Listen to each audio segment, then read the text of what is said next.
В аэропорту Шушенское Красноярского края продолжаются сборы инструкторов авиалесохраны. Они подтверждают квалификацию и получают допуски к руководству парашютистами-десантниками в течение всего пожароопасного сезона.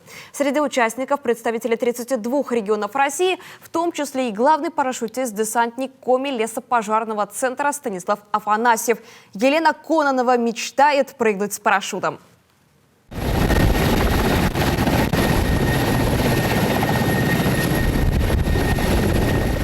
Вот так лихо авиапарашютисты спускаются с Ми-8, который зависает над землей на высоте 20 метров.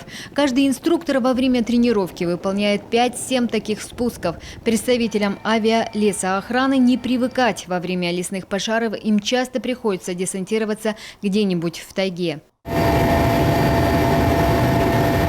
Кроме спусков с вертолета, обязательные прыжки со спецпарашютом «Лесник-3» с высоты 1000 метров, заданный квадрат, по 12 заходов каждому десантнику. В аэропорту Красноярского края собрались парашютисты-десантники из 32 регионов.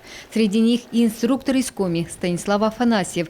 За его плечами более 35 лет службы и тысячи прыжков с парашютом на тушение лесных пожаров, в том числе и в других регионах Коми. А еще была поездка в США в составе интернациональной команды. Более 10 лет прыгаю на «Леснике-3». Ну, в общем, ни разу за свою службу отказов не было. Очень надежный парашют и позволяет маневренный очень.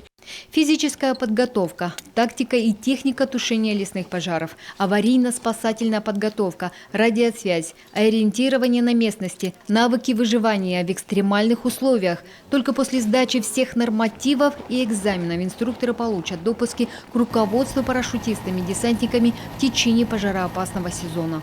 Это одно из мероприятий в рамках подготовки к этому сезону уже 2021 года. Сегодня вот именно здесь, на этой площадке, собралось 32 субъекта Российской Федерации, именно авиационная составляющая, авиалесохрана этих субъектов.